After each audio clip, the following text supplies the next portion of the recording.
பிரியமானவர்களே, இந்த நாளிலும் உங்களுக்கான வேத வார்த்தைக்கு நேராய் உங்களை அன்போடு கூட அழைக்கிறோம். இந்த நாளினுடைய தியானத்துக்கென்று சங்கீதங்களின் புத்தகம் 26ஆம் அதிகாரம் 8வது வசனத்தை வாசிக்க கேட்போம். கர்த்தாவே, உமது ஆலயமாகிய வாசஸ்தலத்தையும் உமது மகிமை தங்கிய ஸ்தானத்தையும் வாஞ்சிக்கிறேன். சங்கீதக்காரனாகிய தாவீதுடைய வாஞ்சை, தாகம், விருப்பம், ஆசை என்ன என்றால், கர்த்தருடைய ஆலயம், அவர் வாசம் பண்ணுகின்ற இடம், அவர் வாழுகின்ற இடம். பிரியமானவர்களே, இரண்டாவது அவருடைய மகிமை தங்கக்கூடிய, தாபரிக்கக்கூடிய, விளங்கக்கூடிய இடம். அவருடைய மகிமை என்பது பிரியமானவர்களே மகா பரிசுத்த ஸ்தலத்தை காண்பிக்கக்கூடியதாக இருக்கிறது. மாத்திரமல்ல, அங்கே உடன்படிக்கை பெட்டி உள்ள இடமாக இருக்கிறது. அங்கே தேவன் இஸ்ரவேல் ஜனங்கள் மத்தியிலே செக்கினா மகிமையோடு கூட இறங்குகின்ற இடமாக இருக்கிறது. இந்த ஒரு ஆலயத்தை, தேவனுடைய வாசஸ்தலத்தை, அவருடைய மகிமை தங்கக்கூடிய இடத்தை அவனுடைய இருதயம், ஆத்துமா, ஆவி வாஞ்சிக்கின்றதாய் இருக்கிறது. இது நம்முடைய வாஞ்சையாகவும் இந்த ஓய்வு நாளிலே, கர்த்தருடைய நாளிலே, மனமகிழ்ச்சியின் நாளிலே குடும்பமாய் பிள்ளைகளோடு கூட கணவன், மனைவி, பெரியவர்கள், சிறியவர்கள் யாவரும் தேவனுடைய ஆலயத்துக்கு சென்று, சபைக்கு சென்று அவரை ஆராதிக்க, அவரை துதிக்க, அவரை மகிமைப்படுத்த, அவரை கனப்படுத்த, அவருக்கு நன்றி செலுத்த, அவரை குறித்து மகிமையாய் சாட்சி கொடுக்க, அவருடைய ஜீவ வார்த்தைகளை, உபதேசங்களை தியானிக்க கர்த்தர் நமக்கு பாராட்டுகிற இந்த இரக்கத்துக்குள்ளாக நாம் பிரவேசித்து அவருடைய பூரண ஆசீர்வாதத்தை சங்கீதக்காரனாகிய தாவீது பெற்றுக்கொண்டது போல நீங்களும் நானும் பெற்றுக்கொள்ள கர்த்தர் நமக்கு அனுகிரகம் செய்தருளுவாராக. பிரியமானவர்களே, சங்கீதம் 27:4 சங்கீதக்காரன் சொல்லுகிறதை பார்க்கிறோம். ஆண்டவரே, எனக்கு உம்மிடத்திலே ஒன்றை நாடுகிறேன். என்ன என்றால், கர்த்தருடைய மகிமையை பார்க்கணும், அவருடைய ஆலயத்திலே ஆராய்ச்சி செய்ய வேண்டும்.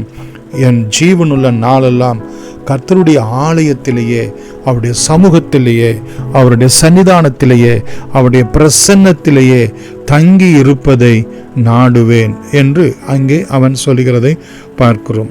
பிரியமானவர்களே, ஏனெனில் 5வது வசனத்திலே பார்க்கிறோம், தீங்கு நாளிலே அவர் என்னை தமது கூடாரத்தின் ஆலயத்திலே மறைத்து, என்னை தமது கூடார மறைவிலே, மகா பரிசுத்தத்தின் ஆலய சமூகத்தினுடைய மறைவிலே ஒளித்து வைத்து, என்னை கண்மலையின் மேலே அவர் உயர்த்துகிறவராய் இருக்கிறார் என்று அவன் சொல்லுகிறதை நாம் பார்க்கிறோம். மாத்திரமல்ல, பிரியமானவர்களே, சங்கீதம் 84ஆம் அதிகாரம் 1-2 இந்த வசனங்களை நாம் வாசித்து பார்ப்போம் என்று சொன்னால், சேனைகளின் கர்த்தாவே, உமது வாசஸ்தலங்கள் எவ்வளவு இன்பமானது.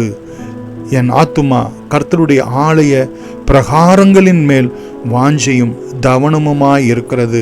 என் இருதயம், என் மாம்சமும் ஜீவனுள்ள தேவனை நோக்கி கம்பீர சத்தமிடுகிறது.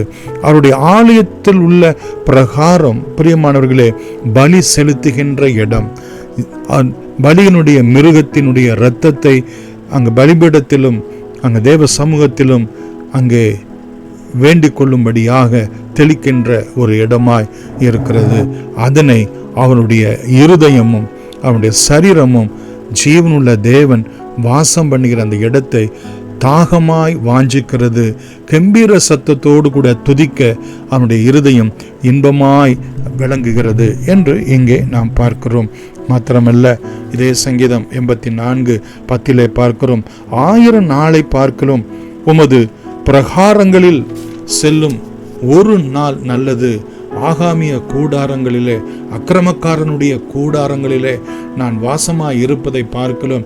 என் ஜீவனுள்ள பரிசுத்த தேவனுடைய ஆலயத்தின் வாசப்படியிலே காத்திருப்பது எனக்கு பெரிதான பாக்கியம் என்று நான் தெரிந்து கொள்வேன் என்று அவன் சொல்லுகிறதை நாம் பார்க்கிறோம்.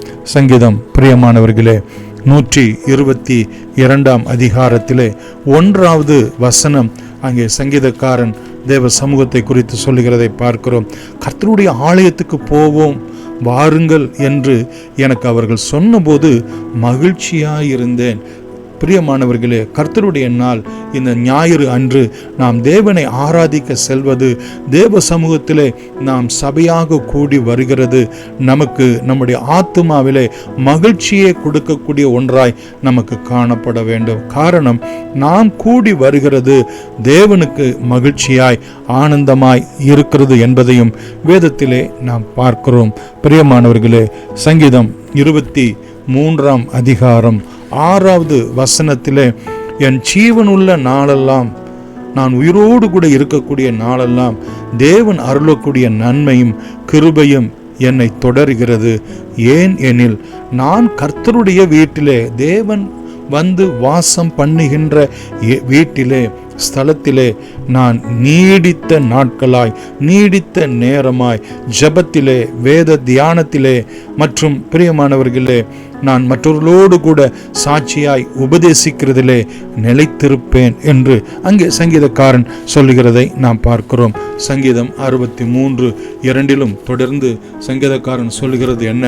பிரியமானவர்களே, இப்படியே பரிசுத்த ஸ்தலத்தில் உம்மை பார்க்க ஆசையாயிருந்து உமது வல்லமையையும் உமது மகிமையும் கண்டேன். அவருடைய வல்லமை நமக்கு பராக்கிரமத்தை செய்யக்கூடிய ஒன்றாயிருக்கிறது. அவருடைய மகிமையின் பிரசன்னம் நம்மை மூடிக்கொள்ளுக ஒன்றாயிருக்கிறது. அது நம்முடைய ஆசையும் வாஞ்சையும் தாகமாய் இருப்பதாக. 65:4 சங்கீதத்தில் கூட, உம்முடைய பிரகாரங்களில் வாசமாய் இருக்கும்படி நீர் தெரிந்து கொண்டு சேர்த்து கொள்ளுகிறவன் பாக்கியவான். உம்முடைய பரிசுத்த ஆலயமாகிய உமது வீட்டின் நன்மையால் திருப்தியாவோம். அவருடைய வீட்டிலே, அவருடைய ஆலயத்திலே, அவருடைய சமூகத்திலே அவர் அளிக்கும் நன்மையினால் என் ஜனம் திருப்தியாய் இருப்பார்கள் என்கிற வார்த்தை நிறைவேறுகின்ற இடம். நன்மையினாலும் கிருபையினாலும் நம்மை முடிசூட்டுகிறவர் மாத்திரமல்ல, நன்மையினால் நம்முடைய வாயை திருப்தியாக்குகிற தேவனாய் இருக்கிறபடினால், அவரால் தெரிந்து கொள்ளப்பட்டு ரட்சிக்கப்பட்ட நாம் அவருடைய ஆலயத்தை நாம் வாஞ்சிக்கிறவர்களாய் இந்த ஓய்வு நாளிலும் கர்த்தருடைய நாளிலும் நாம் காணப்படுவோமாக. பிரியமானவர்களே, கர்த்தர் நல்லவர், அவருடைய கிருபை என்னும் உள்ளது. சங்கீதம் 5:7 நானும் மிகுந்த கிருபையினாலே உமது ஆலயத்துக்குள் பிரவேசித்து உமது பரிசுத்த சந்நிதிக்கு நேரே பயபக்தியுடன் பணிந்து கொள்வேன். தேவனுடைய ஆலயத்துக்கு நாம் போவது என்பது கிருபை. தேவன் நமக்கு அருளின கிருபை.